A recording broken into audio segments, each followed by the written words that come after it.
hold up, stop everything. Stop the party, stop the party. Welcome back to another episode of the 85 South Show. Come on, man. Come on, man. Come on, man. It goes without saying. You can look around the room. We got a whole different setup, bro. Bro, I don't even want to give no introduction because I really feel like I'm in the Dungeon family today. We in the Dungeon. Somebody needs to introduce us as the Dungeon family. Nah, man, we got some real A-Town legends in the building tonight. And when I say A-Town legends, I don't mean they just legends in Atlanta. Bro, these are some of our musical heroes that gave us that soul food. Told us when at the exact moment when people stopped dancing, man, we still standing. Yes, sir. One of my favorite groups all day. We still standing, man. Yeah. I'm talking about Sesame Street. Okay. I'm talking about, we got CeeLo, we got the Lumberjack, we got Part of the East, Chain Gang.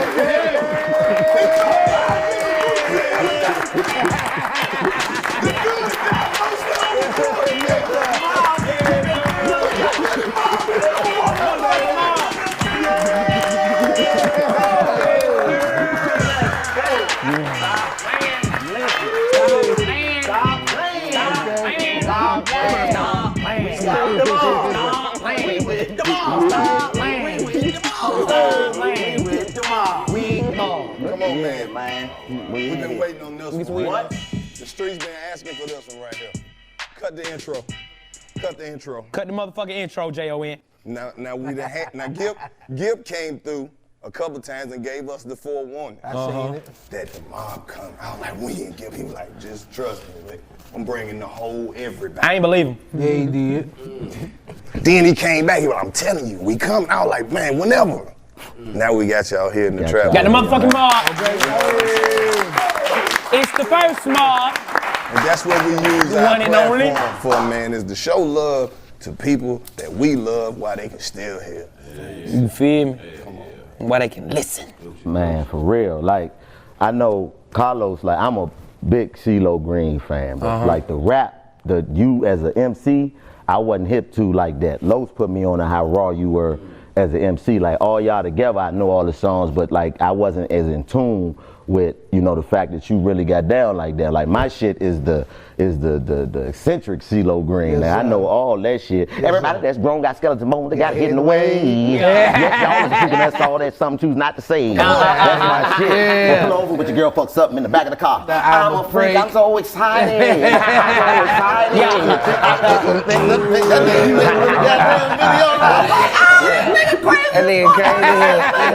So, like, being as though y'all came up together, my first question is, like, did y'all ever, how did y'all get to know what each person's style was to make it fit? Because this is an amazing conglomerate of talent, so how did y'all make that work? With all due respect, I gotta direct that question to these two gentlemen right here because they are the founders of Goodie Mob. It begins with these two gentlemen right here, Cujo Goodie, OG T-Mo Goodie. Yeah. Give them a brief synopsis of how this thing started, sir. Please. Well, you asked about like how we came up with like the styles. Yeah, how y'all make it all work, cause you know what I mean. Man, I mean, really, man, I just think that, man, all of us wanted to, you know what I'm saying, put Atlanta on the map, man, at the time because, you know what I'm saying, we was influenced by niggas in New York, you know what I'm saying, the West Coast, you know what I'm talking about, Texas, all them type of folk, man. We was influenced by Cypress Hill, all them type of people. So they're the type of people that we listen to, man, you know what I'm saying, coming up in hip hop. So I can remember me and T-Mo listening to Naughty by Nature all the time, listening to Cypress Hill, listening to goddamn Cube, and just getting our skills together, man, just homing everything together, man. Then we fucked around and made the first Goodie Mob song, called this a Goodie Mob thing you wouldn't understand. You know what I'm talking about? And that never did come out, and that was produced by my partner, Ed X. Right, Ken Folk? So that was our first Goodie Mob song. So, you know what I'm saying? We was fucking around, goddamn, had some songs together, man, and we were looking for some more tracks. So we pulled up at the dungeon, you know what I'm talking about? Fucking with goddamn Rico Wade and goddamn Ray Murray, goddamn Sleepy Brown, started getting some more tracks. So we started goddamn homing our skills even more coming to the dungeon, cause then nigga just felt like, man, this is what we gonna do. Nigga ain't finna get no job, you know what I'm saying? Nigga ain't finna play football, so shit, man, let's go and see what's going down, man. Then we fucked around and got on that Southern Player listed Cadillac Music, man, with Outkast and them. So me and T-Mo was on Call of the Wild. Gip and CeeLo was on Get Up, Get Out and Get Some, but shit, we been grinding in the trenches, so we was just waiting on our time to step up. You know what I'm talking about? Waiting on our time to get our uniform out the locker and get that shit dirty. Okay. That's kind of like what it was, you feel what I'm saying? So we was influenced by everybody, man, the whole hip hop, man. It was just time for Atlanta to stand up, man. It just so happened the ball jumped in our court, bro. Get Up and Get Out was the first CD I ever had. Whoa. First CD I ever had. I got the CD player for Christmas. We stopped right here at the West End Mall, and I ran up in there, and that was the first CD I got. You know, this one, the single was about $8. Right. Because it had the original, the clean version, the instrumental, then it had an acapella on that. The motherfucker had 6 tracks. I remember when we was young at the West End Mall, they had the Sunshine Department Store. Y'all remember that? Yeah. Sunshine Department Store had Sears, the big Sears and Roebuck over there. Oh yeah. Now, I was just gonna say, man, the way we make it work is that, you know, we all just got a real mutual respect for each other. You know what I mean? And allow each other our artistic creativity, you know what I mean? Just as men and as our creators and as artists, you know what I mean? And we really true to that. We that first, you know what I mean? And I know sometimes we too much of that. So that's why we got a balance with having good managers in place, you know what I'm saying? We're having good producers in place like Organized Noise and other people that we work with, you know what I mean? So the way it's just really like a natural type thing with us. It's natural, it's organic. So even though y'all was the OGs, what made y'all embrace the young ones and be like, you know what, let's turn this into a group situation? Well, really, that, to be honest with you, man, I don't like to make up stuff because it's hard to remember the lie. But the truth is, Ian Burke, you know what I mean, we were all featured on Outkast's first record, Southern Player Listed. Everybody was just hot and ready to go. You know, we were ready to put our music out. You know, me and Cujo had already recorded 18 songs then. You know, and Gip and CeeLo were working, doing, you know, Gip was with East Point Chain Gang, were ready to do some solo. CeeLo was DJ Win, you know, and DJ Win and with Tyrus McClure, so he was grinding, doing stuff. He was ready to bust, you know what I mean? So to make it really work, Ian Burke came to us and was like, you know what? Why don't y'all just all come up under the Goodie Mob umbrella, get in the door with that, and then you can kind of break off into whatever entities that y'all got going as far as the Lumberjacks, me and Cujo Goodie, CeeLo Green is a solo artist, Gilbert's a solo artist. So it was already pre-planned in the beginning, you know what I mean? We already had the idea that everybody wanted to do their own thing one day, but we were gonna come in and sign the deal and get the relationship built off Goodie Mob, you know what I mean? What it feel like moving back as the mob again in 2021? Is it just like picking up where you left off and just finding that stride? I think it was just more of a concentration this time because we felt like we was in a pandemic. It was the first time all of us been home in a long time. First time all of us been able to get in the studio with Organized Noise. And I think we took our conversation that was on the phone and just started putting it in the music. Once we did that, I think that it was just like riding a bike. Because at the end of the day, during the pandemic, cell therapy all of a sudden just started growing as a song. Because it was like people started going back and looking at the actual lyrics and studying the song and saying, man, y'all brought this information 20 years ago, and it's now we actually living in the pandemic. So with that being said, it was like after that, it was like, let's finish these songs, put them out and see where we're gonna go with this. But this time we had an actual target. The pandemic, the way we was living. I mean, what was gonna be the new world? This is the new world we're living in. So with that being said, it gave us an actual a plane to work with where actually we probably didn't have a target before then. You know what I mean? And I think that right now, with the world being that we was all locked in our house, I think this was the only time that I think it was supposed to happen like this. This was when Goodie Mob was supposed to come back. Because it was like, it was a need for Goodie Mob. Plus, we just came out tour too. So we was still goddamn lit. Y'all still was going out together? We was still ready, man. I mean, shit, bro. I mean. Yeah, we had a third leg of that tour that was defaulted because of the pandemic. Wow.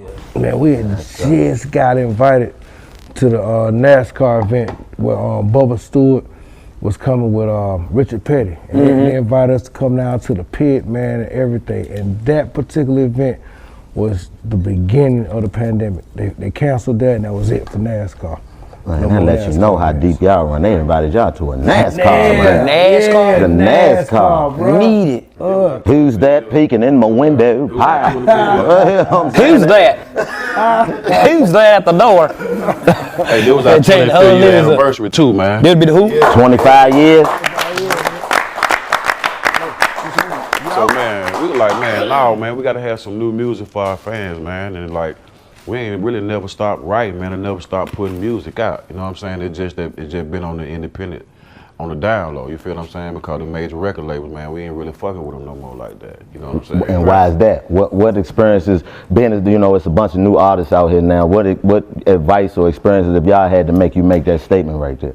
I mean, just owning more of your material. That's what I say. There you go. Owning more of your material, man, and don't be so eager to sign shit. You know what I'm saying? Right. Don't be so eager to sign shit, man. Get a lawyer to look over that shit for you, man. And keep your publishing. You feel what I'm saying? We did that. You know what I'm talking about? Dealing with LaFace Records. That's one thing about them niggas. They educated us on a lot of shit.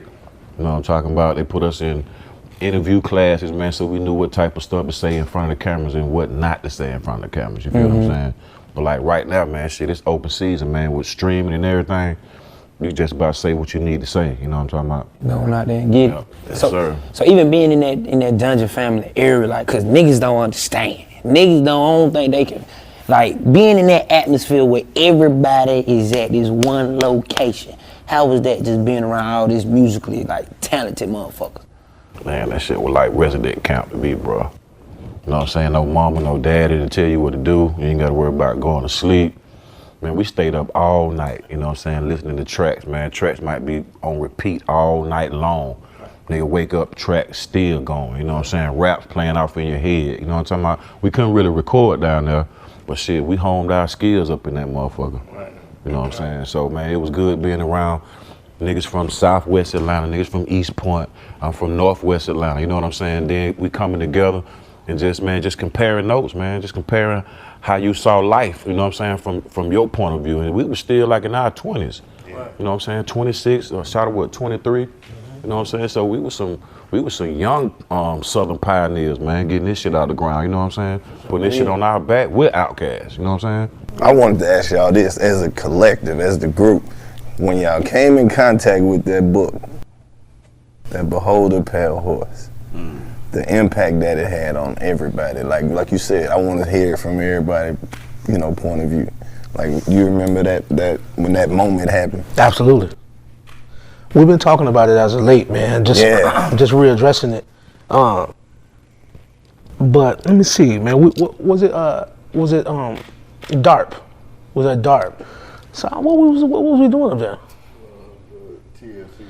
TLC. Okay. So, you know, and Busta Rhymes doing whatever they doing next door, and, you know, just faithfully he would just kind of come by and say, like, you brothers, look at me, like, I just want to pass on some, you know, some good information that could be of use. You know what I'm saying? You feel me? Like, you know, he was just really, you know, a gentleman. You know what I'm saying? You feel me? Like, and, you know, we was always big fans of his too, so I was like, damn. I mean, like, okay. And I forgot how I ended up going in whatever order, but like Big Rube, who's our resident, you know, spiritual advisor and fucking philosopher, you know what I mean? Like, of course, it's only right that he get the book first. I mean, like, he interpreted and so on and so forth. So you're talking about 300 or 400 pages worth of reading and shit, man. Like, so it's 12 or 13 of us living over there at the time. So he got it first. Everybody was patient for that time. You know what I mean? Like, and everybody was eager, you know, for the information because Busta Rhymes had already endorsed it. You know what I mean? Like, it's the way that he presented it to us, man. It just really, you know what I mean? Like,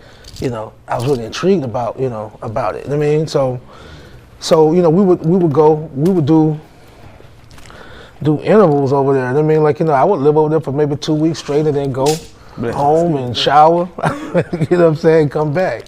You know what I'm saying? So, like, I remember taking the book home with me and reading it while I was away and then bringing it back, you know what I'm saying, like, and passing it on. But, like, that was it, though, man. We was young and just kind of just, like, just open, you know what I mean? Like, and just, you know, seeking the knowledge, you know what I mean?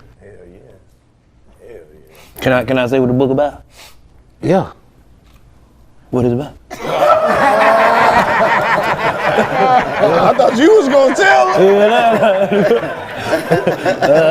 I'm so intrigued now. What is this book? I need this motherfucker. Okay, so this is a textbook. The book is called Behold a Pale Horse. And I don't even know if it's still in print. You know what I'm saying? Yes, it is. William Bill Cooper. Yeah, they did. So it was just foreseeing, you know what I mean, like, you know, current events like, you know, vaccines, you know, pandemics, quarantines, marking, chipping and things of that nature. So, you know what I mean, plagues and so on and so forth. So it's almost like, you know, when it's so post-dated, like it's almost like conspiracy theory, you know what I mean? And so you look at it almost like it's like reading like a Stephen King novel. It's like it's horrific, you know what I mean? Like it's terrifying. It's like shit, like this shit could really happen. So we were just, you know what I mean? That was the inclination. I mean, like, it was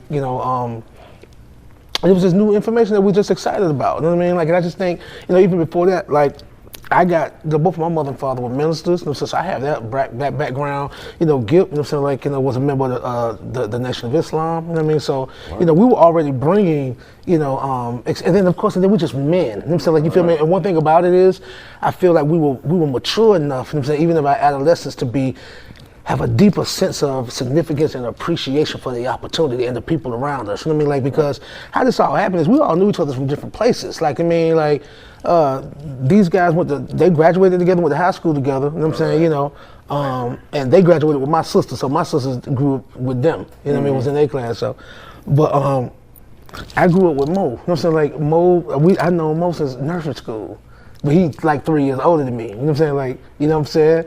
And I've known Andre 3000 since elementary school. We was in 3rd grade together. We went to Sarah Smith Elementary. You know what I'm saying? So it was dope. I knew that it was something really significant and special about us being brought together because we knew each other from different places. You know, like I hadn't seen Dre since elementary school. We ended up bumping back into each other going to Frank McLaren Alternative School in College Park, which is a school for dropouts or, you know, people who have children or women, you know what I mean, you know, like trying to go back and get their, you know, whatever. So that's what it was. I mean, so me and Dre had both dropped out of school. I hadn't seen him since elementary school.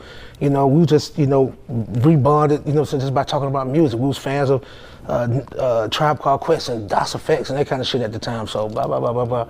Yeah. So that's how that shit happened. You know what I mean? And I introduced him. Cujo mentioned DJ Win earlier. God bless the dead.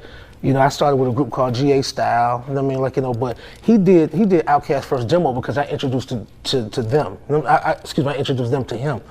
And so anyway, we went to school one day. They just came back up there one day. They was like, yo, your dude is cool, but we met some other dudes, like, you know, he was talking about organized noise. And I was like, all right, my nigga, like, you know, like, that's dope, you know what I mean? Damn, man.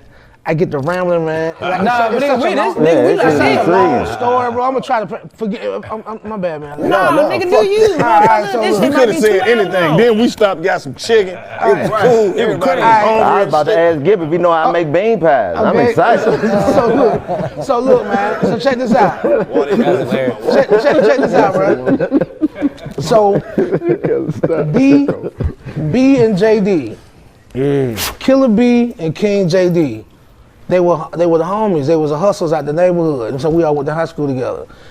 Me and Cujo, we didn't battle each other, but we had a cipher at a mutual friends named Glenn Cook, OG Cook. He just came home, man. Did 12 years, man.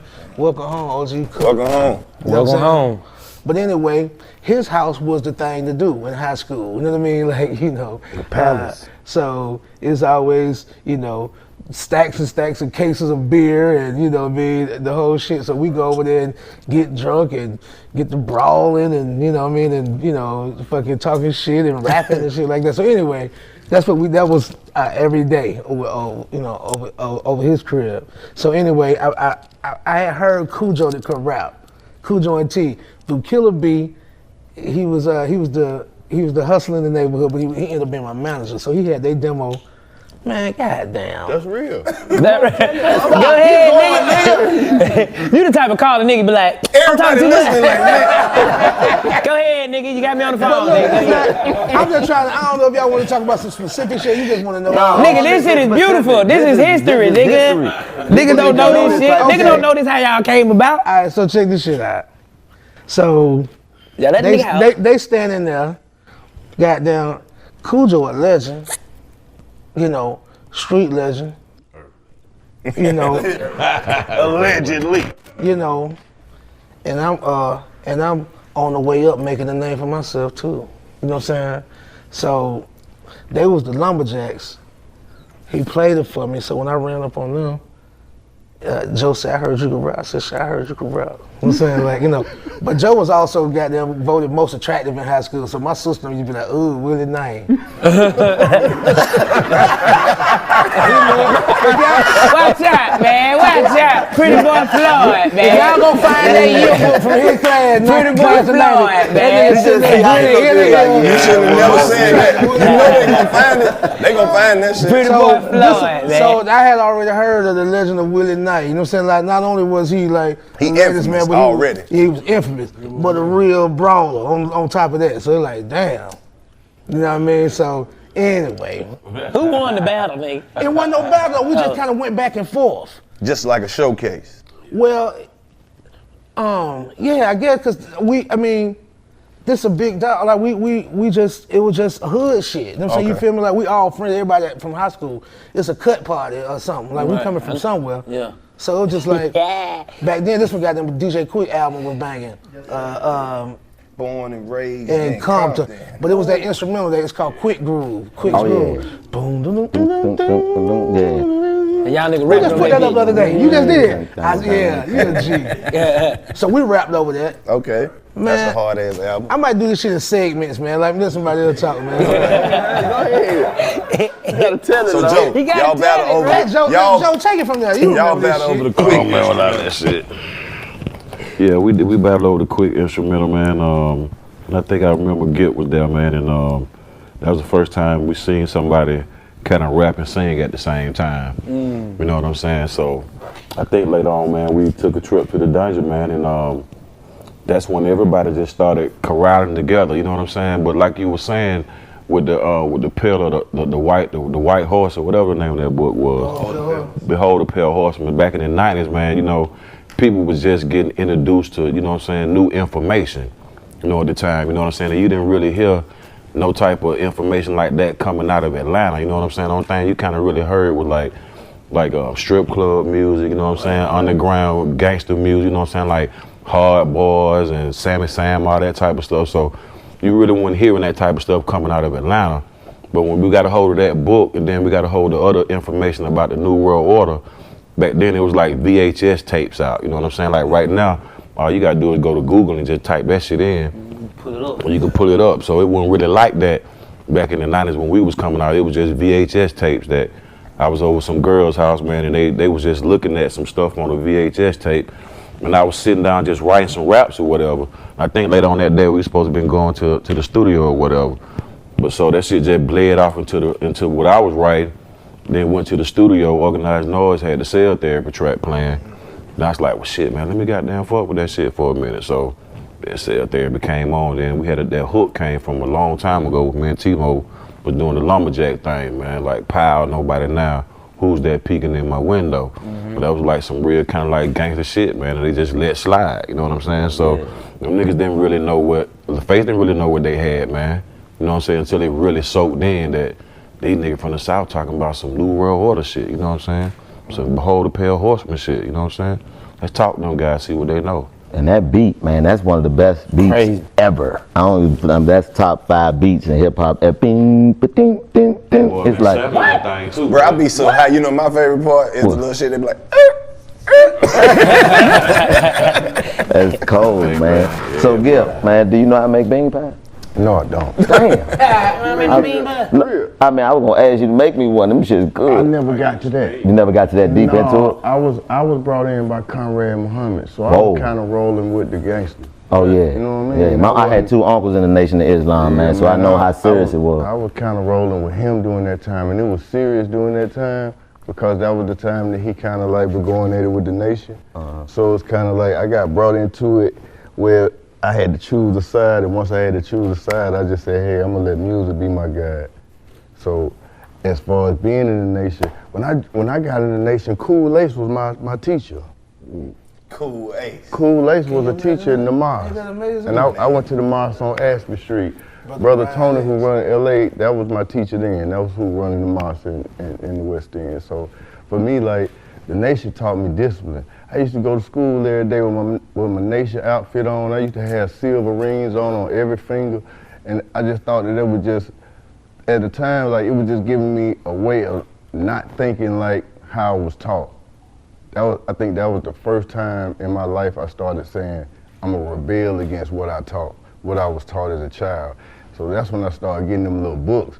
I mean, I started bringing them books around my big mama, and I'd be like, big mama, hey man, what Santa Claus got to do with toys? And she'd be like, boy, you better get out of here with that bullshit. Yo, what's happening? It's your boy DC Young Fly. We all shop online and we've all seen that promo code Phil taunt us at the checkout. Yes, but thanks to Honey, manually searching for coupon codes is a thing of the past, okay? Honey is the free browser extension that scours the internet for promo codes and applies the best one it finds to your cart. If you don't already have Honey, you could be straight up missing out on all the free saving. Y'all know y'all like saving? I'm talking about every coin. So I was scrolling on, Honey, doing my thing, right? And I'm trying to buy some shoes. You know how I get down. Got to have the classics. And man, I ain't even gonna cap. When I hit that coupon button, Honey, drop that thing on down. Thank you, honey. You dig what I'm saying? It's literally free and installs in a few seconds, y'all. Get Honey for free and join honey.com/85south.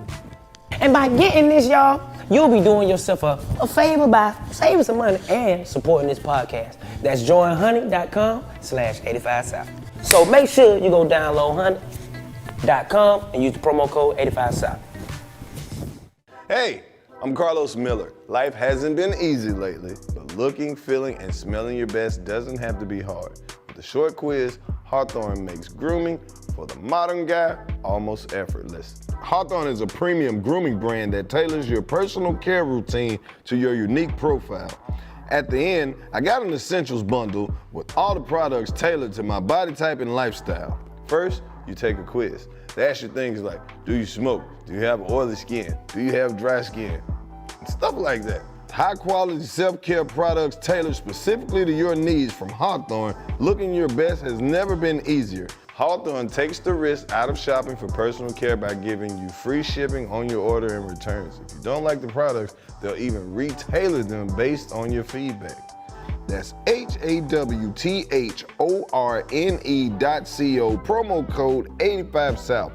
Take Hawthorne's quiz today and get started on your personalized self-care routine by going to hawthorne.co and use promo code 85south to get 10% off your first purchase. So go to the website, use the promo code, take the profile quiz, and start getting your skincare routine together. They got beard cream, lotions, moisturizers, all types of stuff, so you can feel good about yourself the way I be feeling good about myself. I'm walking off because I'm so beautiful from the products that I bought.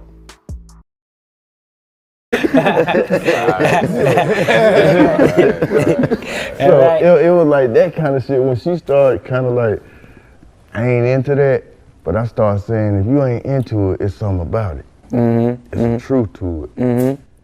And it was like, even when I started thinking about Valentine's and what an egg got to do with a rabbit, I started just thinking about this shit, started making sense. I was like, wait a minute now, somebody give me. So when I started going to Alabama, talking to my other grandmama, I was like, shit, I can't eat no pork no more.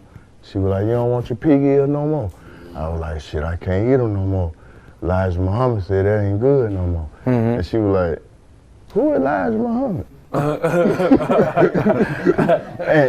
And my thing was, anything that they rebelled against, I was drawn to. So the story and the structure, first of all, when I found out Elijah Muhammad was from Georgia, that was something to follow. But the first book they gave me to study was Eat to Live? Yeah. Eat to Live. Eat to Live. Yeah, I never heard that before. I was never taught that information before. And then when I read the Malcolm X book, that turned me out. Yeah.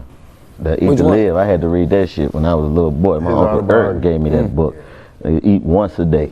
That's it. Like, and it's so much information in it. I advise anybody to read it, but just the way that they used to run their program was so crazy. Like, they'd go out and work all day. They'd be out all day, and then they'd come home, and the women would have the meal prepared for the day, and that would be the only meal that they ate. And that's just how it worked. And it was you only eat from what your woman cooks. You only eat from what the family cooked. You only eat one time per day. That's all you need to eat to live. What about drink water? Yeah, all water. I said drink water. Niggas said we can drink water now, nigga. That's it. That's I need to be hydrated. it. I'm gonna do the other shit. But I need some water, goddamn. They was outside preaching. They was spreading the No word. goddamn They was jerk. outside. You You hear me? know what I mean? All day long outside spreading the word, trying to get them that scene from Malcolm X. Them niggas standing on them ladders preaching. That's what they would do all day. And then they would come back at the end of the day, and all the women would have a meal prepared for everybody. So you know, man, as always, man, like you become the product of the environment. You know what I mean? And we recorded Soul Food in Curtis Mayfield's home studio. We didn't even know that he stayed in the neighborhood. You know what I mean? So, but then, you know, close and immediate family was, you know, Sleepy Brown's father, Jimmy Brown, from the group Brick. You know what I'm saying? You feel me? Yeah, they was. I ain't even know that. Brick was them niggas, goddammit. You know what I mean? So that's him playing the flute. You know, on Daz. Boom, boom, boom, boom. There you go. That's crazy. Wow, wow. This nigga chicken little cat. Cat about to put his gang Ain't nothing bang but a shit CeeLo on. Jr. right That's there. a West Coast gang bang legend song. CeeLo Jr. right there. It's You all know right. what I'm saying? So listen, man, we literally had living legends. You know what I'm saying? Because Curtis Mayfield was still alive and when we were there. You know what I'm saying? We were around when he was doing his last album. You know, honorable mention of Kool-Ace because he produced his last album, New World Order. You know, you see how you make the connection there. His last living album was entitled New World Order, Curtis Mayfield. And we did our album, our debut album in his home. You know what I'm saying? And he gave us some good game. He say, what he was telling Kool-Ace, he was like, hey, you know, you got to learn the other tricks of the trade of the industry, man. Like, I know you want to be an artist, and I'm not saying that you're not a good artist. I'm saying, like, but everybody can't be an artist. I mean, like, so, you know, in this industry, you know, you have more, you know, more tries and attempts than successes. He said, so, you know, and every try and attempt needs an engineer. So learn the equipment, learn the logistics. You know what I'm saying? Like, you feel me? Run that back one more time. I He like said that. Run that back. every try and attempt needs an engineer. He said, so learn the equipment. You know what I'm saying? Learn the tech. You know what I mean? The tech aspect of it. You know what I mean? Like, now you could do art as recreation. You know what I'm saying? You feel me? Because, you know, I don't know if y'all familiar with Andy Warhol. Andy Warhol has a great quote that says, art is what you can get away with.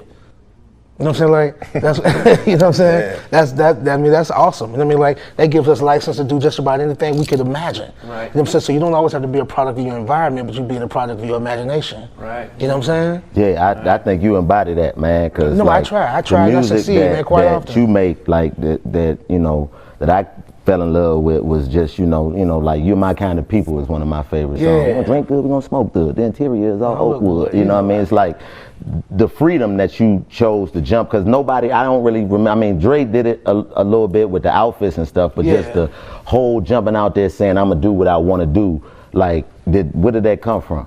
Well, you know, there's a saying that says, well, I said it, it's my saying. Then go ahead. If you get somebody else to say it, then people will say it. It goes, well, you know, niggas not scared of fucking death. Niggas ain't scared of AIDS. They ain't scared of jail. They ain't scared of COVID-19. But one thing the other niggas is terrified about is other niggas' opinion. Ooh. Nigga won't get out of bed if this nigga say getting out of bed ain't cool, right? Right. You know what I'm saying? But if you can defy that for a moment, God's promise is on the other side of that decision. Oh, like let me ask you about this since you brought it up. Brought like niggas be scared of other niggas' Black people opinions. feel like their opinion is the law. Exactly. You know what I'm saying? Let me ask you about the nigga experience. Come on. One of my favorite tracks. And it's like, you know, it's like on some other shit where it's like, what a nigga do, what a nigga does, what a nigga is, what a nigga was, and a nigga done read history, but yet his eyes didn't see. The only reason you a nigga cause somebody else wants you to be. What a nigga uneducated, integrated, Singing, we shall overcome. A nigga trying to be white is what it seems like a nigga had become. You call me a nigga to my face, can't do nothing but walk away. But here it is, other niggas every day. Dividing and conquering when they say the lighter shades of black okay. But after the middle class, they passing by the projects laughing at where we stay.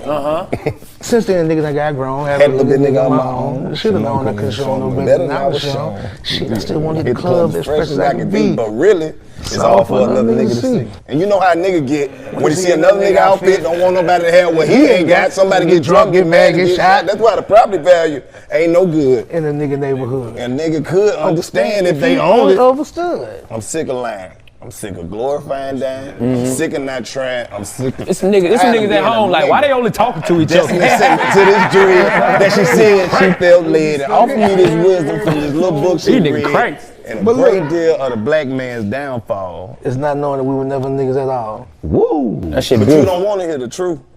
Oh, she looked deep into my eyes and said, "Brother, don't you know you complain about being black when niggas don't want, when they don't want to be black, when they mad because they can't be black no more." That's it. You complain about being black but they mad because they can't be black no more. Yeah. No, man, we got away. We got away with it. You know what I'm saying? Like, and I gotta acknowledge each and every equal in this room. You know what I'm saying? You feel me? There's something. There's a synergy, there's a solidarity, you know what I mean? Like, there's something very unique and special about what we were able to acquire, you know, as a collective effort. It wasn't intentional, it wasn't deliberate. We were comfortable enough to be ourselves because we knew each other from other places. You know what I'm saying? You feel me? That's what it was, you know what I'm saying? And Organized Noise, you know, their governing was liberal. You know what I'm saying? You know, they didn't stop us. And plus we came in with stripes. You know what I'm saying? You feel me? Our stripes endorsed, you know what I mean, like, and empowered that whole situation. We came in with street stripes. So like they weren't in a position of where, you know what I'm saying, like, oh, their attitude wasn't that they needed to correct us on anything. You know what I'm saying? So let's say for example, me, Big, and Dre are the little brothers. We all the same age. You know what I'm saying? You feel me? So, but I been running with the OGs, you know, my whole life. You know what I mean? So, you know, with that, you know what I'm saying? They was kind of being, you know, curated, shaped, and molded. You know what I'm saying? You feel me? But we was way up. We been off the porch. Yeah. With Goodie Mob. You know what I'm saying? You feel me? And it was dangerous what we were doing. Right. We didn't realize it. You know what I'm saying? Like, you feel me? Like, we were too young to realize that we would be forefathers. You know what I'm saying? You know, at some point later, you know what I mean? But, you know, our persistence and insistence, you know what I'm saying, like, you know, and our patience and trust with the process is just like Planned Parenthood. You know what I'm saying? You feel me? Like, we wanted to do music that we could grow old gracefully and still perform to this day, you know, with dignified. You know what I'm saying? You feel me? It's one Goodie Mob song that'll never get brought up. Which one? Me and I watch all the interviews y'all do. Beautiful Skin. And it's like it's one of those. It's one of those paying tribute to the black women, but nobody ever brings us up. And I think it's one of the hardest Goodie Mob songs. Like, give me the vibe, give me the room. Like, how did that come about? We was early on that. I know. We was so early on that. Craig Love did that track, right? Yeah, he did. Craig Love is a homie out of the neighborhood, man, talented individual. Mays High School. With the Mays High School, you know what I'm saying? You feel me? Yep, you already know. Yes, sir. Shit, that was the time when Tupac was doing the song Dear Mom. Dear Mom. So I think, man, we was just being from the South, you know what I'm saying? You love your father, you know what I'm saying, to death, and you love your mother, you know what I'm saying? So we was just paying homage, man, because wasn't nobody doing that, man. So many niggas was disrespecting women at the time, you know what I'm saying? And at the time, man, we just wanted to give black women, man, they flowers, you know what I'm saying, especially from us.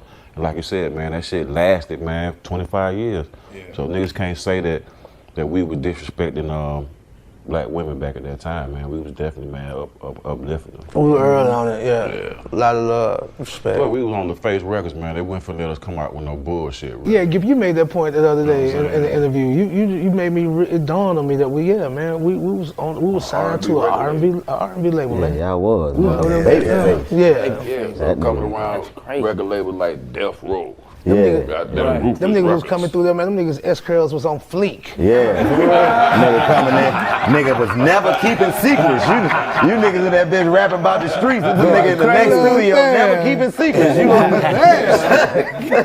So how would that keep your shit that's just, you know, just luxurious? I mean, it was dope because you got to see another side of entertainment up close. Like, you got to see LA and Babyface up close. You got to see the difference between rap and R&B and the money difference. You got to see the way Usher got treated, TLC got treated, Tony Braxton got treated. Like, you know, to go on them family trips with them and be around those type groups at that time, it was just like, it gave us a lot to look at that other groups couldn't see. So that's why we had to make sure that the songs that we talked about was at a certain level, the music was at a certain level. Because the label we was on, we couldn't bring hoes ain't shit in there. Yeah, nah, not when a nigga don't want to keep no secrets in the next studio. No. Never meant to lie to you. You can't call her a bitch, no.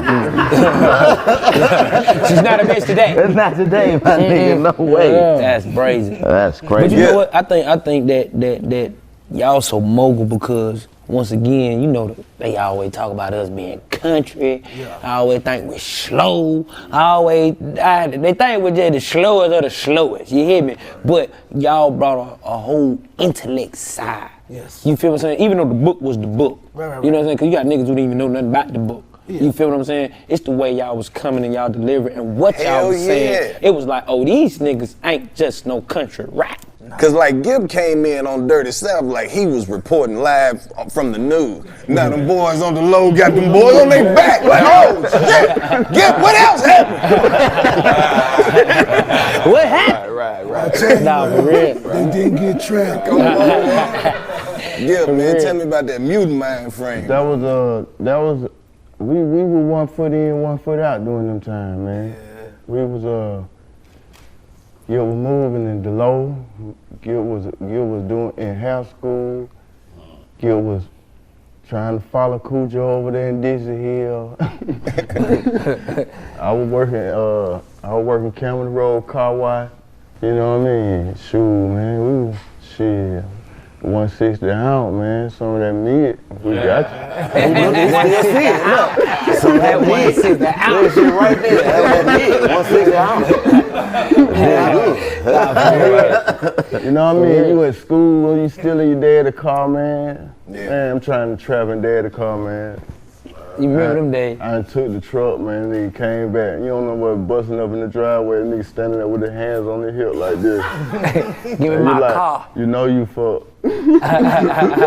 But no, it was just them times. We was all still in. Everybody was still working, and we was still doing a lot of shit that we weren't supposed to be doing. But me, I was working in a warehouse. I was going to house school in MLK behind the church in the plaza. You know what I mean? In the corner. And it was just like shit. We still gotta goddamn get to the money though. Yeah. Cause goddamn Dixie Hill down there and Joe them getting it. Right. So it was like, I'm going. But you know, but look, all that shit was going on, man. Joe them getting it. I gotta go with Joe them. Yeah. I hear y'all creeping through the window, but I'm going to the block. Now everybody was got them double dribbling, man. You know. So like Rico opened up his door. Rico Wade, man, 1/3 of the almighty OMP Organized Noise Production Troupe, man. Shout out to Sleepy Brown and Ray Murray, AKA Yoda, you know what I'm saying? Yes, but anyway, he opened up his doors, his home, man, you know what I mean, like to a wretch like me, you know what I'm saying, you feel me? So, you know, shouts out to the big bro, man. He just had a birthday recently too, man, so much love. We gonna love on Rico on the platform. You know, yo, they don't make him like him no more, man. You know what I mean? Like, open up his doors, open up his home. You know what I mean? Like, everything that's sacred and pure and private, man. He gave it to us, he shared it with us, man. You know, when niggas was coming over there broke, and like I said, man, we was living over there 2 weeks at a time, not showering, shit like that. You know what I'm saying? You feel me? Like, you might go get one big box of Miss Winter's chicken with the big gallon of sweet tea, man, and feed everybody, man. Or like 100 piece of Mojo's, chicken wings, you know what I'm saying? Mojo. You know what I'm talking about? That's hood shit, ain't hell no, but I want some. Oh, yeah. Mojo's had good head up. You know what I'm saying? So it's a love thing, man. It's a devotion thing. You know what I'm saying? You feel me? Like we really got down for each other. You know what I mean? We really got down. So when did y'all realize, nigga, we are there. This it. What you say, T? Coming from the hood, being nigga from the hood, like we did it. I probably say, man, that when we presented at the Soul Train Awards for the first time. When we seen Tupac and Suge and all them, man, that felt like, man. Y'all know that scene when on the movie where Pac and Big run up on each other, they jump out the Hummer, Pac got on the fatigues, we were standing right there. Standing right there. Right there. Right there. I really wanted to be in Goodie Mob like that, for real. Damn. Yes. Man, I'll tell you the story on that. When we were at we used to perform a lot at the spot called the Warehouse, man. Right. That's kind of where hip hop really kind of originated in Atlanta, the city of Atlanta. That was really the only outlet where people would go and they would kind of have like an open mic type of thing going on Friday night. Every Friday night, past the mic contest. So me and Joe used to go down there, and then, you know, we kind of made our way through there, made our name through there. We actually had one event where we battled against Gip and his group on the East Point Chain Gang. You know, we didn't even know it was gonna be like that. We just went, we signed up, and then we got there. We're like, hold on, nigga, Gip there. Nigga, oh shit, what's up? Oh, y'all performing too? Then we went up there. Beat Street, Yeah, we got to rock that thing. They rocked that thing, and it came down. And it's funny, it came down to us two groups. You know. And anyway, you know, we won that one. Give it. We won that one. We got that one. Give it. But it was all good, man. That's where the family came together. But anyway, man, right after that, Goodie Mob came together, and we performed there together as a group with all four of us. And his publicist, Tupac publicist, came up to me after the show, and she was like, "Yo, Tupac trying to get with y'all." And I didn't believe her. You know, I'm like, "Man, who is this? Like, who are you? I don't know you. You know, I ain't never seen you with Pac before." Like, I didn't say that, but that was kind of the energy I was giving her. Right. And she came at me, and she was like, "No, I got real information on him. You know, he's at Clinton such and such facility." So then I was like, "Okay, you know what you're talking about." Right. So I said, "Well, what are you trying to do?" She was like, "You know, he just want to get with y'all and just kind of talk to y'all. He just trying to figure out how to get up out of jail right now." So I was like, you know, God damn. I ain't got no money to get him out of jail. I'm like, damn, big dog. You trying to get put on. You ain't got no money to come. Meanwhile, Gip over there like, shit, we get all some of that mid. I'm talking joke back there. 160 It was $1 million to get him out. Yeah. Straight cash. Yeah. Then came the Goodie Mob first. Okay. And fucked up. I love that though. I love that though, man.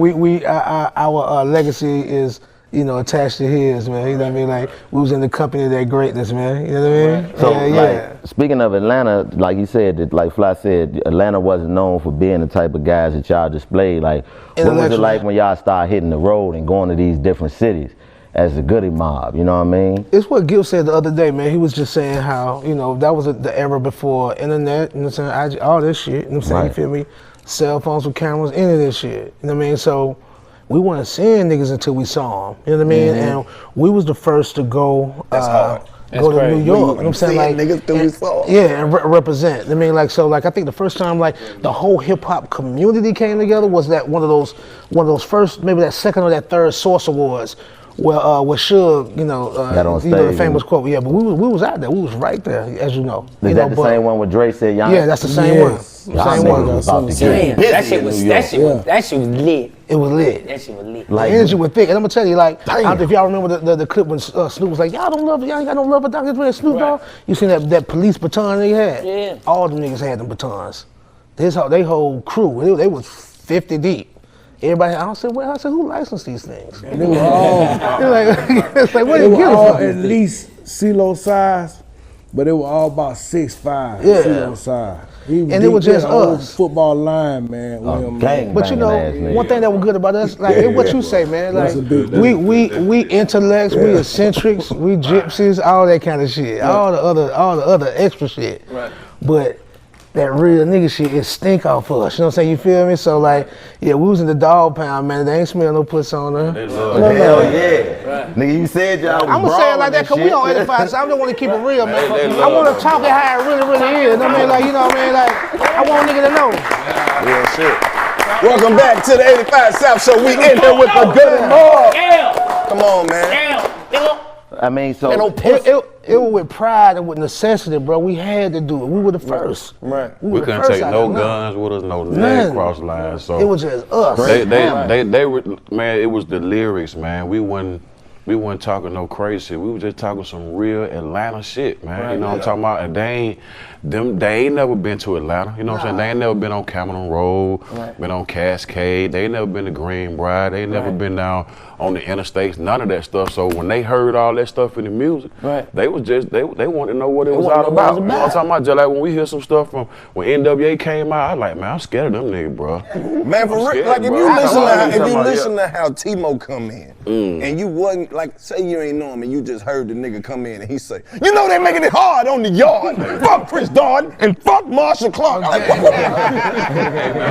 I believe every rap you ever rapped, T-Mo. Yeah, brother. I don't give a fuck what you talking about. Like, yeah, cause it's like the way that your voice come across, it like you ain't about to bullshit a nigga. With that much aggression, but he's like, I ain't gonna get too mad cause I need niggas to hear how mad I am. We loved it though, man, cause in the time that we come up, man, Atlanta was like gladiator school. Right. What'd you say, OG? You know, Atlanta was like gladiator school around that time because this was the era before gunplay. Any of that even came into play. Right. It was 2 or 3 niggas that had guns. Little girls jumping rope sound gangster. Tamika and sitting outside tripping and skipping rope to the beats from my Jeep. I'm like, nigga, that ain't some gangster shit that sound gangster. Yeah. But that's some that's some real shit, and niggas listening to it gotta respect it. Exactly. You know what I'm saying? Well, they're like, well, now why he ain't say he shot a nigga and then went to the crib and drunk a beer? No, this nigga just kept it real. Yeah, right. kept it all the way real, and you can't do nothing about that. You know what I'm saying? So when they saw the mob when we was doing shows, man, they was just sitting looking, man, just listening, man, cause they ain't never heard four niggas from the South, you know what I'm saying, spitting on some real live music from organized. But then we were stepping up the stage, getting down into the audience and ciphering with niggas. We ciphered with Boot Camp Clique and, you know, Duck Down and all them, making them niggas rap. Yeah, you can rap. Man, those times are these gone, songs made such a huge impression on my life. Like, nigga come in on the song when the scene unfolds. Young girl, 13 years old, exposed themselves. Come on. It's like, how you gonna rap? You gotta listen to all of that. You don't listen to a part of that, nigga. You gotta hear that whole song. By the end of that verse, every nigga in the room is moving, just like in the video. It's like, that shit was just like audio dope for real. And it made niggas who love the craziest hip hop stop and be like, hold on, nigga, they might just be listening enough. You know, some niggas didn't read. Some niggas wasn't really read, man. They was really getting their knowledge from music. You know what I'm saying? They like, well, shit, let me hear what Goodie Mob got to say.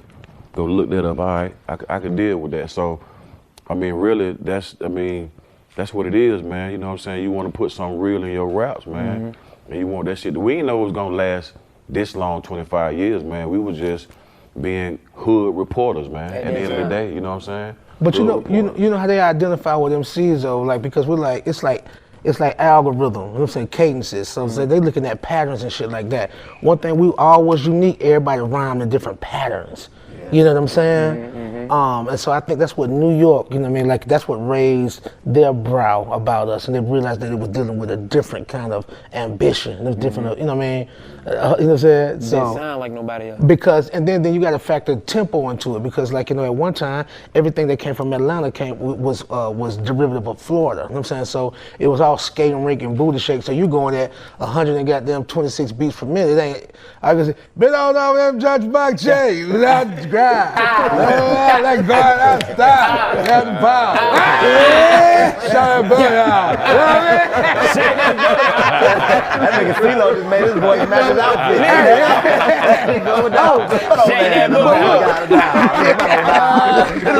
But you see what I'm saying though? So when we turned it down, then you go all the way down to them niggas got something to say.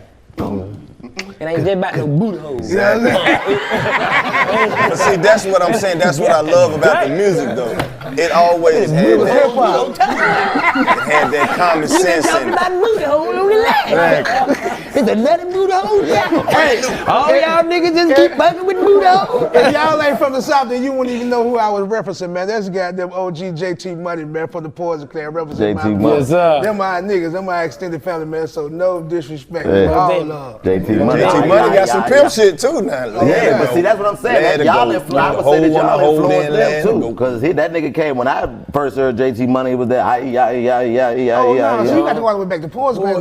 Them the first niggas I felt like could really rap. They are the ones that gave me inspiration about just lyricism. Talk your shit, OG. Because, you know, you look at, shout out to Debonair, the Devil's Dad. You know what I'm saying? Like his partner in Poison Clan. You know, they got, what you know about drugs? Well, okay. So look, they, what was the song? Spoiled Rotten. You know what I'm saying? Like, you know, my accounts too much to sleep solo. I wear polo while I'm playing polo. You know what I'm saying? You know, they was spitting. You know what I mean? Like, so it was them, and then it was 8 Ball and MJG to let me know, okay, like, this motherfuckers who can really rap. Oh, and of course, Scarface. Shouts out to the guys. Legendary. This episode is sponsored by Blue Chew. Hey, I'm Karlous Miller. Blue Chew is making waves and bringing more confidence to the bedroom by offering chewable tablets that can help men get stronger, longer-lasting erections. The process is simple. Sign up at bluechew.com, consult with one of their licensed medical providers, and once you're approved, you'll receive your prescription within days. So no visits to the doctor's office, no awkward conversations, and no waiting in line at the pharmacy. And it ships right to your door in a discreet package. And we've got a special deal for our listeners. Try Blue Chew free. When you use the promo code 85South at checkout, just pay $5 in shipping.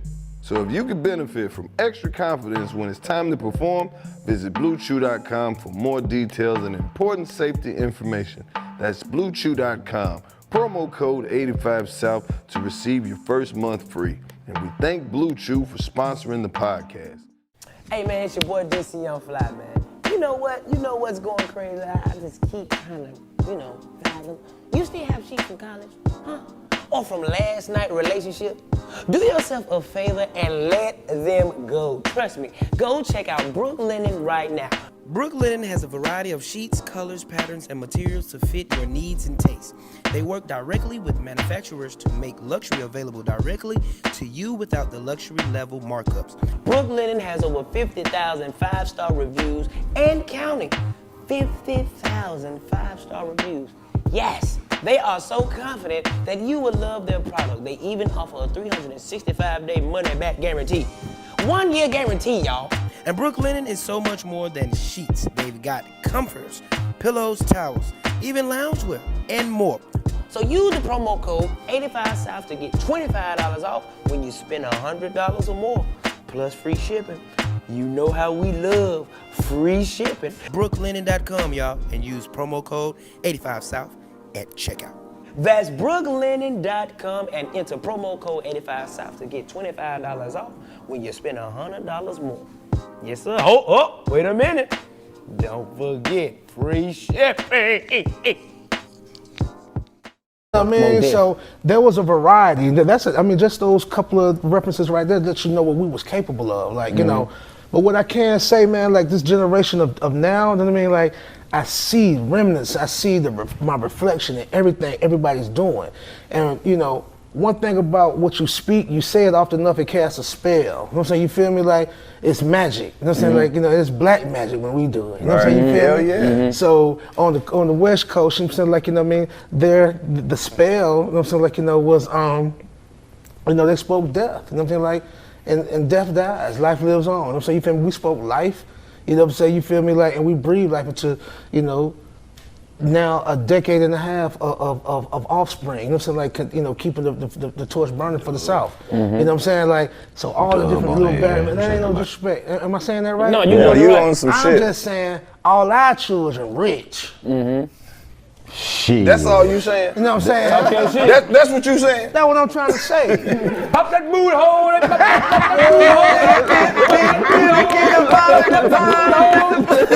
Nah, man, I've been a fan of everything. Yo, I can start naming random shit. I'm talking about our artistic children. Everybody who's inspired by Dungeon Family, all of the styles. Like, we became the grail for the South, man. All of the many different things that you could do. Atlanta is now like the where you have to come to even try to branch off or do any music. Like niggas are coming here. Right. You feel what I'm saying? And it was Isn't like, even now you here, do you even know who started here? Yeah. You got to go touch the Ain't pot no way here. around Yeah, here. dig. Let me ask you this shout one, out to CeeLo. Future, man. That Future, that's ours. He ours. That's what I'm saying. How that make Talk your y'all shit, feel? OG. They don't Let know me ask you Y'all this. influence so many people, man. This one of the ones I feel like it slept on too. That bass head jazz. I get a lot, people mention that a lot to me, man. I tell you about that shit. That shit was like a mistake. Come on, man. That motherfucker so smooth, The beat man. keep cutting off because some of it got erased when we was doing that beat. So it keeps stopping because a part of it got erased. And they was like, man, just fuck with it. Just leave it like that. I ain't know no better. That's called artistic flair. Straight to the point. Hey, man, what I say earlier, man, art is what you can get away with it. You feel me? Man, we're gonna sit up here and try to speak as colorfully, you know what I'm saying, you know, and as effectively as we can, man, Right. to make you feel like we know a little bit about what the fuck we was doing. Yeah. You know what I'm saying, you feel me? But it's all been a blessing, man. Like, you know, you can't really, I can't even articulate it. Now, I can talk like a motherfucker, but like, it's still, it's beyond, it's bigger than words, man. I mean, like what we was able to do, man, it's a blessing, man. Yeah. We humble, my nigga. That stepping out. That's one of my favorites too. Bang, Right. zing, zing, bang, bang. That was the time of Atlanta in the Karma time. That was Karma. Y'all remember that club? That was You know, everybody ain't from around here like that. Oh, club, Yeah, you got to get me up on club. Man. That's some Stanton Road That shit. was like, no, that was some downtown. Yeah, ain't no downtown, nigga. Yeah. Stay away from downtown. Yeah, it was just that You was know the Karma. pimp, stay That was away. when Atlanta was that's when Madonna was hanging out in Atlanta. Damn. That's when the other level of Atlanta started. That's when people Big started money. seeing Dallas come out more. Big That's money. when Dallas started coming out more. Dallas Austin. You know what I mean? You know he stopped through the trap. That's Yeah, he stopped through. yeah, that's when more of us Shout out started to Dallas. seeing what that lifestyle was. You know what I mean? That was another life. That was another life. That was another another life. money.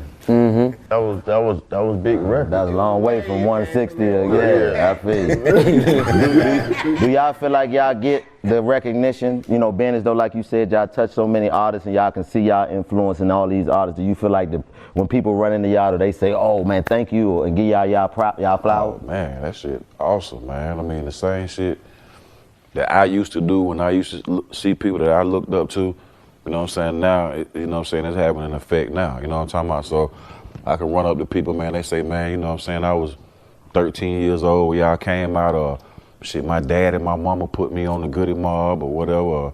Man, we still listen to Goodie Mob, so man, it's great, man, but that's how it is, man, when you raising the flag, man, for your own shit, man. But then, man, you some hungry young men, man, just ripping through adversity, man, like it ain't shit, man. Cause like you said, man, they country, nigga don't know nothing about nothing, man. I mean, what the hell kind of song is cell therapy? And, I mean, what is this? But man, we kept pushing, man. I mean, we was on the road by ourselves. We fought. You know what I'm saying? All four of us. I'm talking about going into a big ass crowd where white boys shooting birds at you. You know what I'm saying? We like, man, what the hell is that? Man, y'all don't fuck with us, man. We got our stage like that mean we love y'all. I'm like, for real?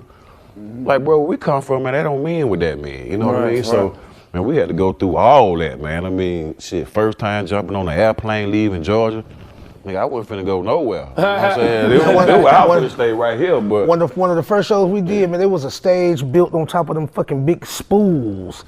They got the, how you roll them out and put the wire in for the fucking, the lines, the power lines? Yeah. Them big spools. Yeah. They put a fucking, like a fucking coffee, not a coffee table, but one of them folding tables. Am I right? You remember that shit? And we got there sharing, we had one motherfucking mic and one goddamn Bobby Brown mic.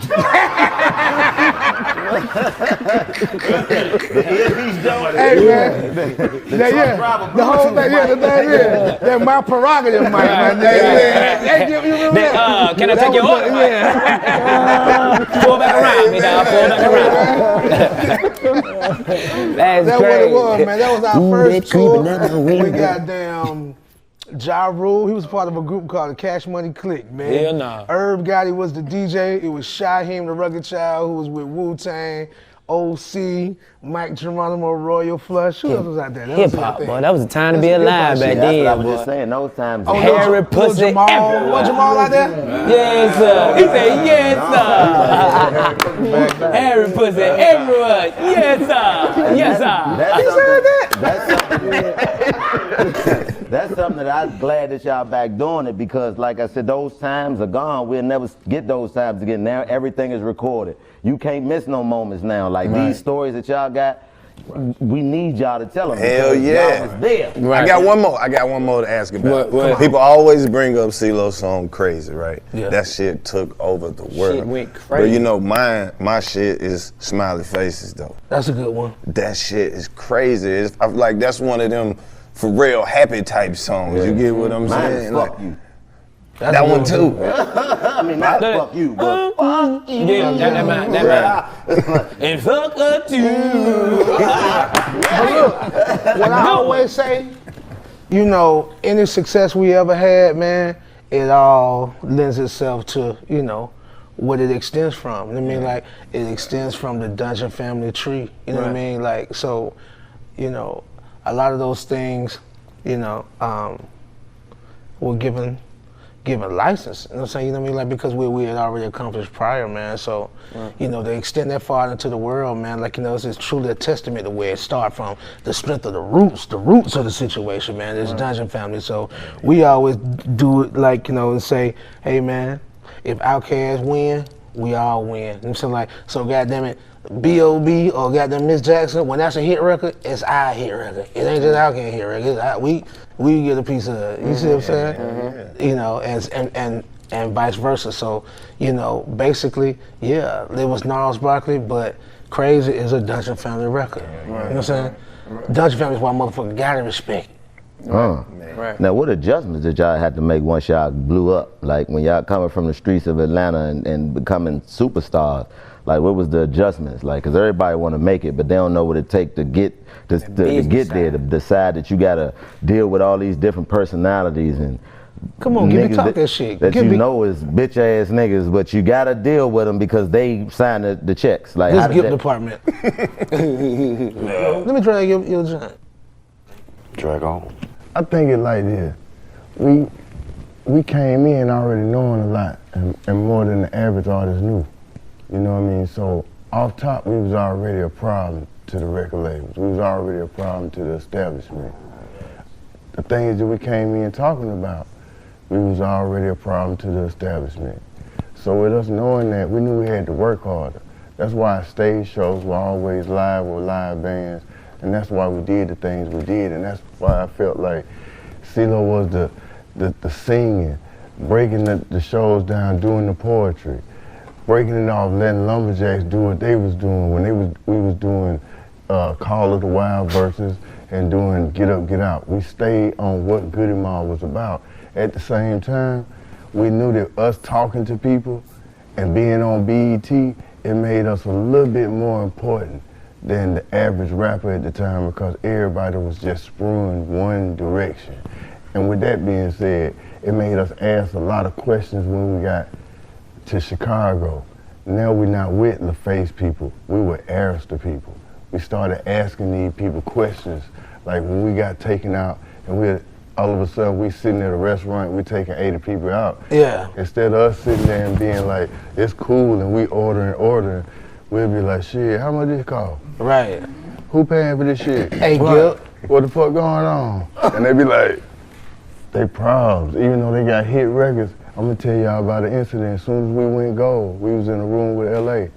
And us just being so militant and so military minded, it was almost like, it was like, congratulations, y'all gold. And it was like, yeah, that's cool, but we were organized noise. Fuck you. And it came off like that to them. Because it was like, and to this day, I think about it, I'm like, damn, was that a mistake? But it was like, that's how we felt because that's how we came in the game. We was sitting in Curtis Mayfield's house and he took me in his room and he showed me the original shits from Superfly and he said, yo, Gil, never sell your publishing until you ready to lead the game. And you gotta think, having these conversations with actual legends, it made us different. It made us difficult because even, you know, we got to the table with gold records and they'd be like, yo, we got that 250,000 for y'all. And we'd be up in there like, shit, fuck that shit.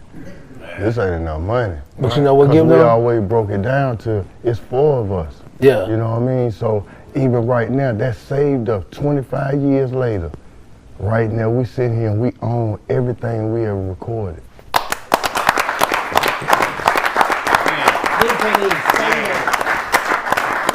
Nigga can't even say that. Yeah. None of them niggas can't even say that. You know? And it's like, we see everybody with the big house, the big, we know. Y'all sold, we know, y'all got the check.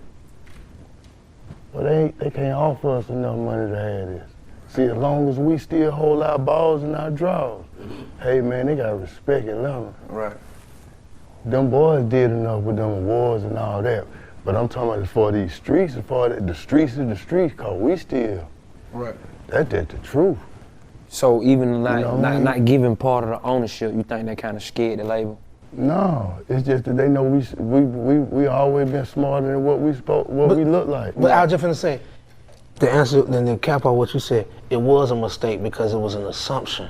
It was a misunderstanding. We never sat down at the table and had the conversation. Our action was our opinion. You know what I'm saying? Mm-hmm. So what we did, you know what I'm saying, like, you know, even in the art form or even in just the energy, you know, was our stance and opinion. So they never even asked us. You know what I'm saying? It was like after this, you like, nah, fuck you. Okay. We ain't had to say fuck you. Everything we doing in the art form is like fuck you. That's why Because that's why we ain't gonna never get no. they pay for Manchurian candidates. You know what I'm saying? You feel me? They pay don't- what? Manchurian candidate. They pay for somebody that's fixed. You know what I mean? Like, you know, that's appointed. You know, to mule whatever agenda it may be. You know what I'm saying? Like, you know, they don't support independence. Right, You know what I'm saying? You feel me? right. Because You y'all gotta was be gonna end up, independent. y'all gonna end up spreading Think of that out the to irony, others. you gotta goddamn get somebody. Hey, will you help me be independent? You can't say that. That makes no sense. Right. You gotta either be independent or not. Right. That's the deal. And that matter to Pete up, boy. They ain't like that. They ain't like that side of the game. Like, y'all can be a counselor to the Insisting on label. independence is you know, it equates to knowing your worth. Yourself, Right. You know what I mean? You feel me? And at the same time, think about it. We always on the same labels. We seeing what's going on with TLC. We seeing what's going on with Tony Braxton. But think about that. LA was so cold, the face was so cold, even the artists didn't talk to each other about that. Right. Because the game was so good. Right. Shit, you got the money, you can make everybody act right Right. for a little while. Right. It's that last For part. a little while. So, cause that's like they give you the upfront money, or they say you get a part of the sales, but niggas ain't even think about publishing or radio play. Hey man, none of that. let's not make it sound like it's something negative, man. We talking about business. Business, right? yeah, most definitely. Business is business, man. Most It's a church and state. You don't get what you deserve. You get what you negotiate. More definitely. That's a bar right there. No, for real. Business, like church and state, you don't get what you worth, you get what you negotiate. Most God definitely. damn Cause business is definitely I didn't business. mean for that to rhyme. it. But it did. Business is business. Cause if you don't know, you don't know. Yeah. Now, I heard a lot about, y'all was around during this era. I heard Suge got a lot of people paid, like, and went in and did that, like, it went from, you know, a couple cents per record to you getting $1 or something per record. Did that shift all the way through the industry or just the people he affected personally? It kind of shifted all the way through. All the way through? Speak on it, Mo. Mo's a smart guy. It kind of shifted all the way around. We actually began to make more off records then, because when we first came in, the deal we did, I mean, it was so insane and so terrible of a deal. But like CeeLo said, that's what we negotiated. You know, he called some young black men that were excited about being with LaFace Records, you know what I mean? Babyface, you know, L.A. Reid, nigga.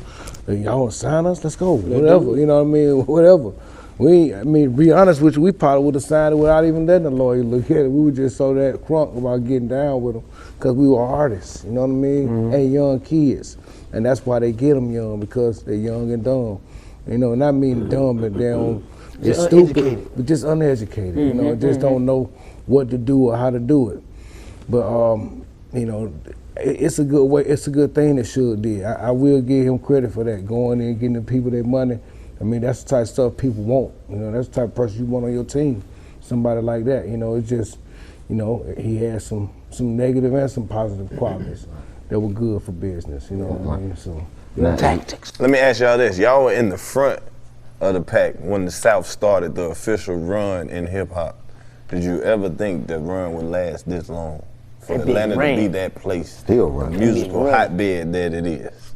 From the time Bobby Brown got to town all the way up until now, or whenever that turning point in music was for Atlanta. Even he knew it was somebody at Atlanta. You get what I'm saying? He was early on it. That why he's such a. That way he came on out. Yes, sir. Come on. I mean, New York had their chance. You know what I'm saying? Not like they don't have another chance, but it was like they started it first. You know what I'm saying? It was born up there, but it had to keep growing. You know what I'm saying? It had to keep growing and come down to the West Coast, then come down to the Southwest Coast, and it ended up down here in the South.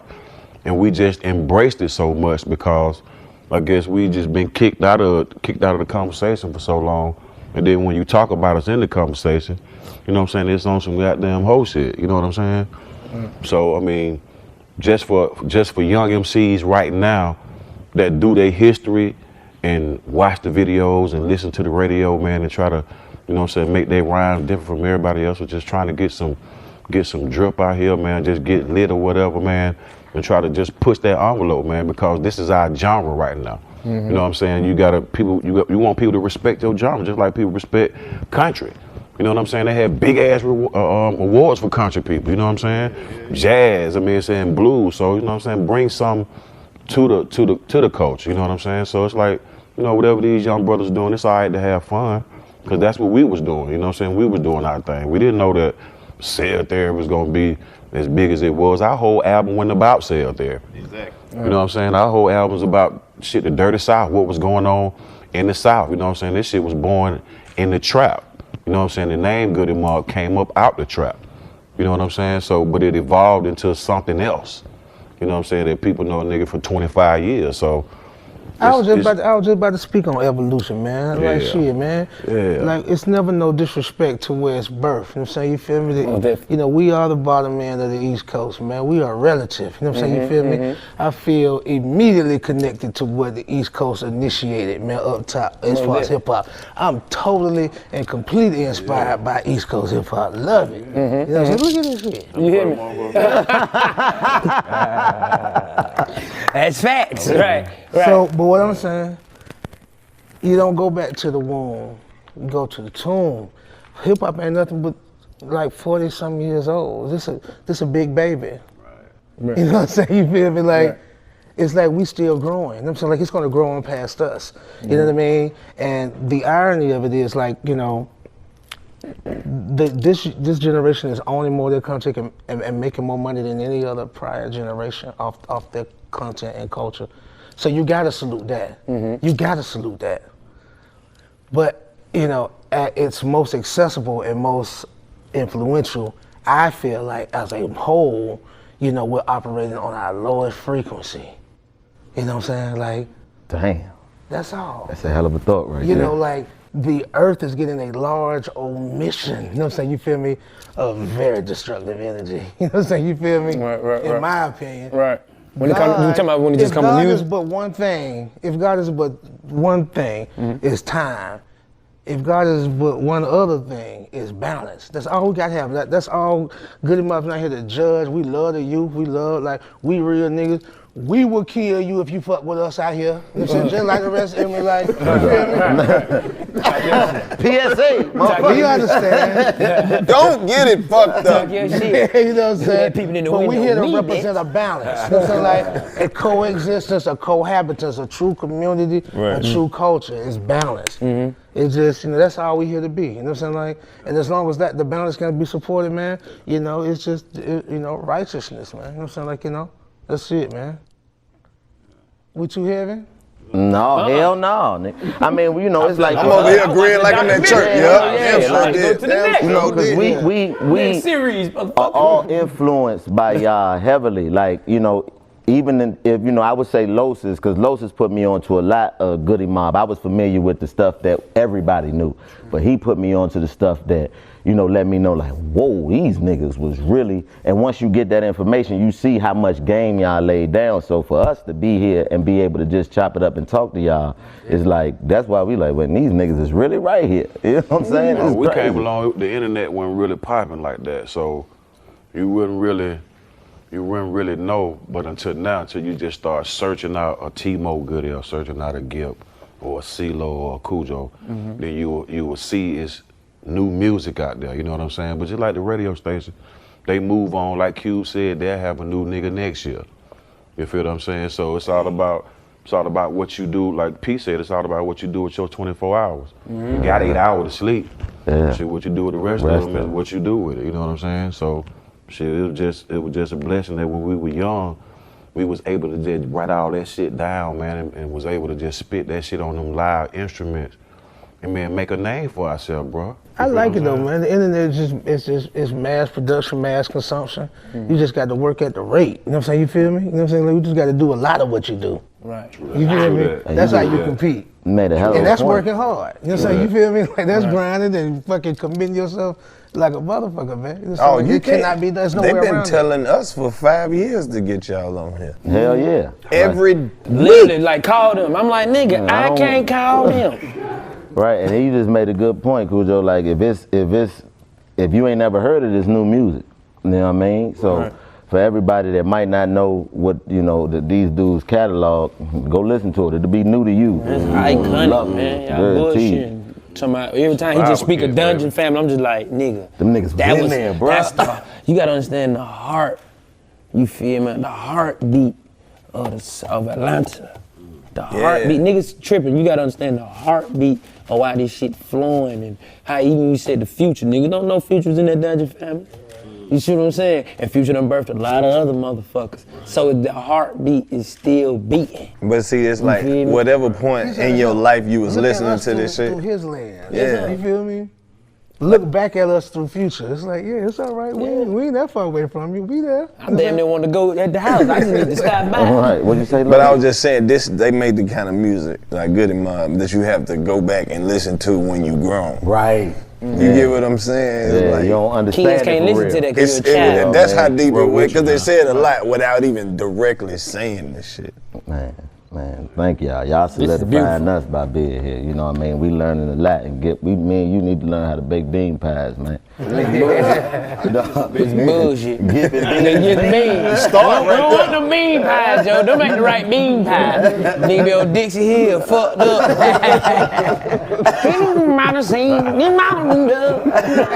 Who you think you is? I'm CeeLo food. Y'all went crazy on the new album. Yes, sir. Survival Kit, bro. Yes, sir. Survival Kit. Why that name? Survival Kit. Everybody need one. Hey man, Survival Kit. I don't know, man. It's like everybody got different stuff they can put in their survival kit. You know what I'm saying? Music is one thing you might want to get in your survival kit. You know what I mean? I would need You know that. what I'm man. saying? Yo, whatever. You know what I'm saying? Go Whatever. bag. Hey, bro, you gotta have that music. So, like I said, it was our 25th year anniversary, and it was only right, man. And we did a new album for our fans. And had that survival kit come up, man, just because of what we were going through with the pandemic. You know what I'm saying? People were just getting prepared. You know what I'm saying? So all we was doing, man, was just speaking on a lot of stuff, man, that was going on at the time. You know what I mean? And putting it out there, bro. So I mean, we from the 90s, man. It's 2020, 2021. Yeah. Hey, bro. And y'all still here, still moving, Still standing. still traveling, Still standing. still self-therapy, Man, bitch. for real. But y'all call this shit Hey, you already. just made me think, what songs would I have in my survival kit, nigga? If you get 5 songs, this You your get survival kit song. You get 5 5. songs. Everybody got to get 5? Everybody gotta get get 5 5. songs How in you your go survival kit. Shit. So you go first. Whoa, that's a tough one. That's a tough. That's hard. That's what he do. Yeah, that's a hard one. Damn, Willie Hutch, The Glow. Hey, from the Last Dragon Yes, soundtrack. sir. Okay. Willie Hutch, The Glow. Oh my God. Okay. Damn, I gotta go regroup. I gotta throw that one away. That's heavy. Willie Hutch, The Glow. Shine on. Yes, sir. Michael Jackson, Dirty Diana. That was nice. I got a mic one too though. You gotta put some Michael Jackson in your shit. Switch, I Call Your Name. Then I got Masterpiece, Swamp Niggas. Swamp nigga. Yeah. Come on. Yeah, and then I'm from DC, so Backyard Band, Keep It Gangster. That's my 5. Shit. That's my 5. I was just You got a looking good one. recently. Yeah, I know. Yeah, that's You gotta go. Who you got?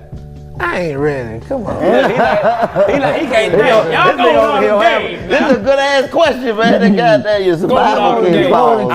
I got So Fresh and So Clean. Ooh, okay. I got to go with So Fresh. Tyrese, Sweet Lady. Okay. Shit. I gotta go back. I had another one. Teddy, TKO. I listen to that shit all day. Finna go home. Wagwan. Not Bob Marley, but his son, Skip Marley. Yeah. He got a good one. They call It called what it's called, goddammit. I think it's Slow Down. I have to fuck with Slow Down because I can't get the other one. What I'm on, 4? That 4? And my last one, y'all, real talk. I'm going now, nigga. And I wish a nigga would say something. Beyonce, Dream Girls. Listen, they got that phone right now. That's a good one, man. Oh shit. What you got, bro? You go? That's a good song. Alright, you had the old school first. Let me see. I throw that Boosie Collins, what's the telephone bill in there? That motherfucker too hard, right? That's hard. Alright,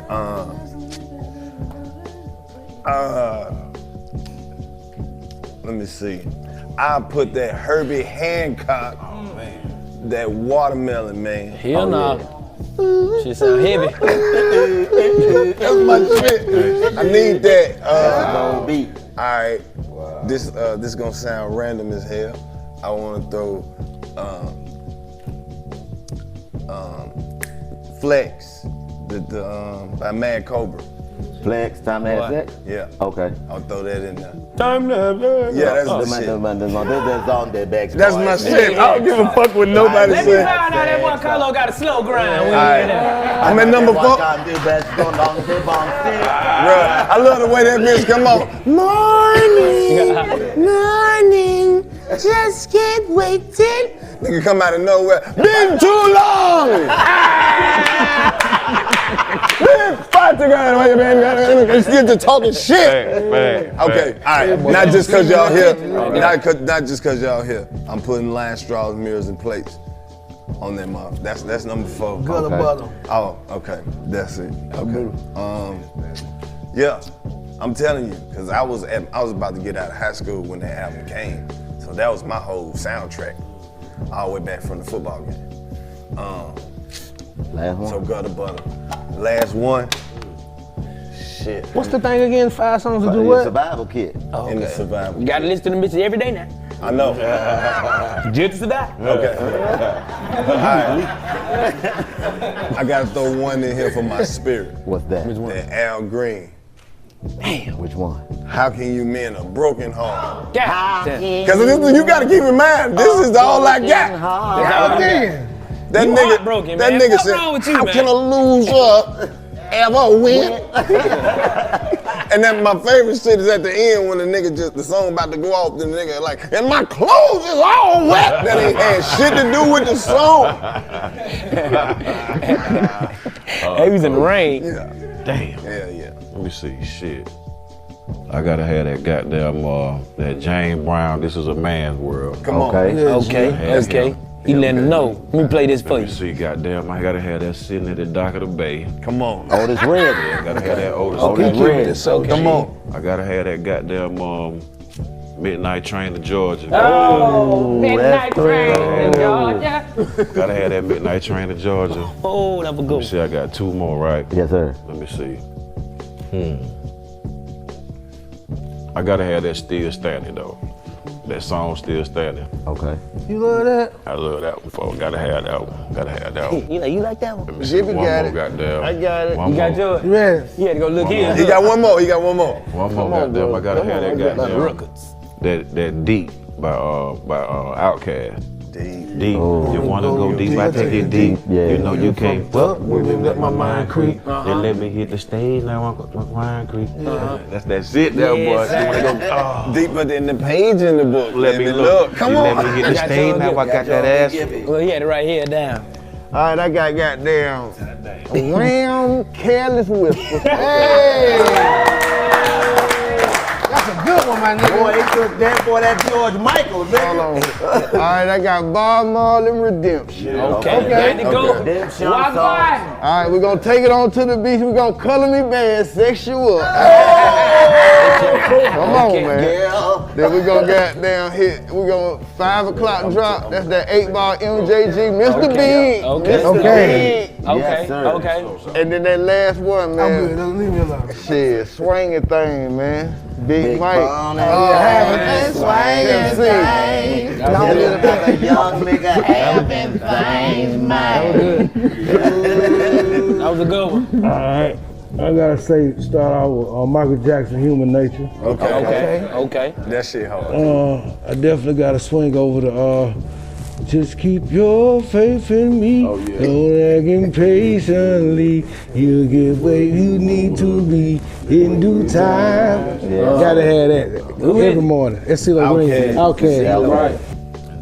Yeah, gotta have that. I gotta have Ribbon in the Sky. Ooh. Ribbon in the You know what I'm Sky. saying? Steve gotta have some Stevie Wonder. I fought. Yeah, that was my favorite one. I gotta have that George on My Mind, Ray Charles. Okay.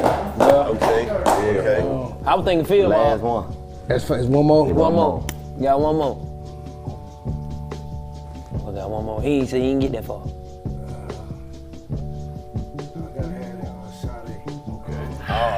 Cherish Today. You a good one. I was thinking Sade too. Great selections, man. Mr. Green. We want to see. It is your chance to shine, Mr. Green. Liberation, Outkast. Okay. That shit crazy. I love that. Fantasy, Earth, Wind, and Fire. Okay. Man, it's so fucking many, bro.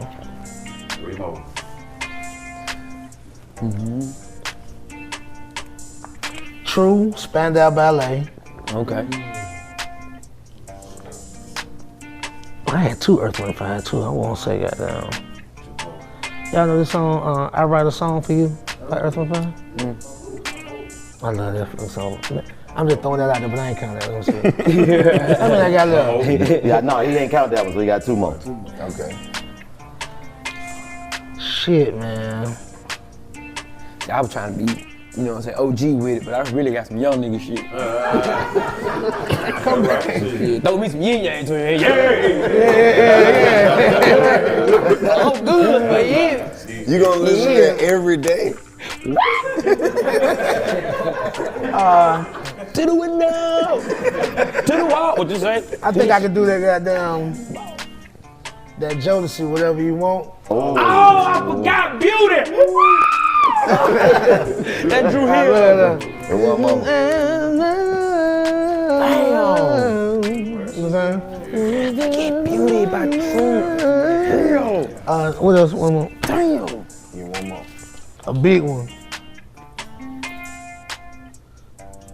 Shit. I can't believe I got a Beauty. Yeah, one Earth more. Song, Michael Jackson. Oh, man.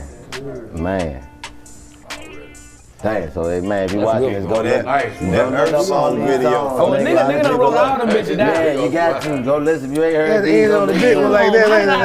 And that Earth Song had people fucked up. When he rewind the shit and all the shit start coming back to life. I don't like being put on the spot like that. I won't do mine though. I thought this whole movie or something. You think that was hard for you? That was tough. But we could have put it in the different categories. That would have made it easier though. Yeah, you know what I mean? I just, that just popped in my mind. A survival kid, a song. That's crazy. Much music is out. Cause on some hood shit, I would say goddamn Ride with Some Players, goddamn Sammy Sam. That was my favorite song of all time. See that shit hood? Oh, I miss Mystical, man. Here I go. Walk on. Oh, yeah. I can listen to the beat all day. That's a hit. Put Shit, I ain't even put no pimp in mine, nigga. I would have to say goddamn UGK murder. Oh, man. That UGK murder. That's my shit. They like the old part. You just put every part of the beat. So what the fuck is up?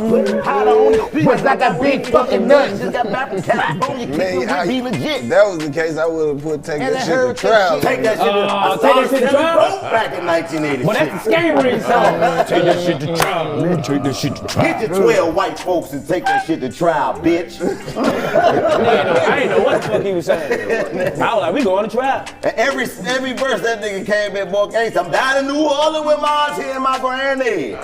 Inside of this Mr. Big family. They know I'm on the run, so I can't use the phone. My motherfucking babies, they don't even know I'm gone. I'm like, nigga, that shit is cold. Shit, That shit was Space hard. Age Pimpin'. Oh, Y'all love that one. what? Goddamn. I'd be obliged if you stepped outside. That's the first time in black history that a nigga been obliged. Hold up. MJG is the first black man to openly be allowed to be obliged. I'm about to They, get back you on know my what they'll 18 do shit. to a nigga who was obliged? Cut your feet off, man. I'm about to get back on my What's ATL up, shit. bro? Nigga done forgot about them young blood. Damn. You don't give a damn, we don't give a fuck? Damn a hit. I love that. That shit don't never go out of style. That's a hard ass beat. Oh, you doing Cadillac Pimpin', yeah. The young blood, What you said? Come on. they went. They killed that ball. Was they part of the? Was they part of the You dungeon? keeping the A-Time? I say goddamn I'll be Kilo. sure. Kilo, Kilo the went crazy pins. though. You don't remember the pins? See, I don't remember the pen, but I know Kilo though. Up in the mouth. Boy, his on. White His on, and that's no lizard. But he used to go crazy. He started a lot of shit though, nigga. Yeah, Feel he real. did. I thought we'd keep the A-Time for a second, man. You know what I mean? Yeah, he kept that shit for real. Only give me a holler you were. So I think Young Blood was putting out a slanging song. It was. They was Niggas don't even know what that lane. mean. They you with everything. That shit that happened when niggas You get do a mad. slam dunk and nigga get slammed Yup, on nigga their get put on back. this shit. You That's a wrestling move. It was. it was our first, like, you know what I'm saying, sound effect.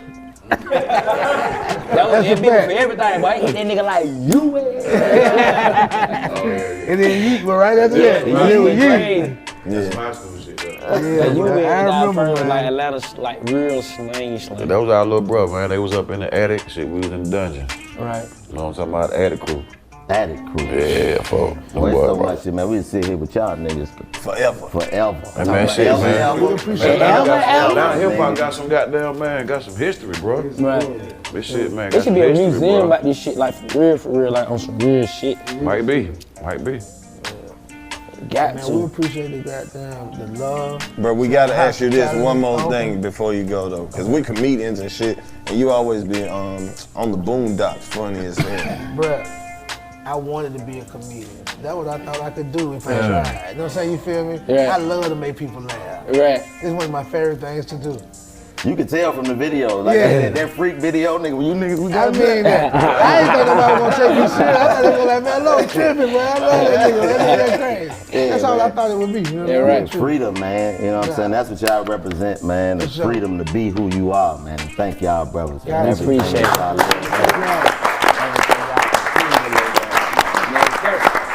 Look, man, New face always on the case. you know he in here, man. Y'all always welcome to come holler at us. Come on, man. You Ain't about the mob, what always y'all welcome. doing, y'all platform, y'all energy, y'all consistency, y'all authenticity, man. We love y'all, man. Thank y'all for having us. I mean appreciate it, man. There you have it, folks. 85 South Show. Most that. I heard what you definitely. did about that wild and out situation, man. God gonna bless you, man. Hey, man, one thing about it, man, you know, we just gonna stay down. You dig what I'm saying? Yeah. Keep God first at all times. Thank you, my brother. You did? Thank you, man. Gotta stay down, man. It's the law. You did. Come on, man, where we from? See, you know what I'm saying? Southside over here, man. You did. Yes, sir. Come on, y'all. Man, we appreciate y'all. 85 South Show. We have to do I love you, OG. I got good, man. Let's chop it, man. Yeah. Man. That was amazing, man. Thank y'all, man. OG. No, man, I've been looking at y'all too, man. Come on, this shit beautiful. Yeah, you called that one, Gibby. You said it. Good. Love. OG. Let's go. Let's get that pencil.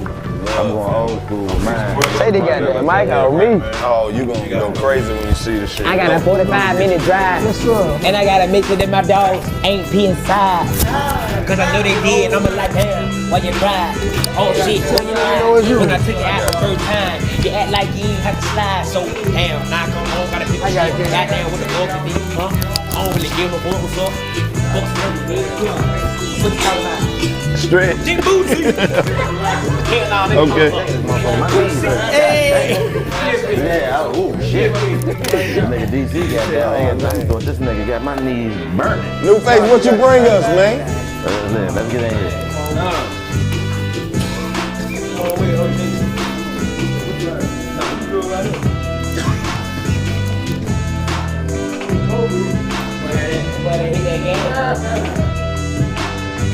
OG hit that gas. This shit up my head. I smoke on. This ain't real. This ain't that real. He said this ain't that real. Oh shit. Oh nigga be looking for the red. This ain't the red. Every time we try to come out and do something positive, they don't want to help. They be like, black people not gonna support that bullshit.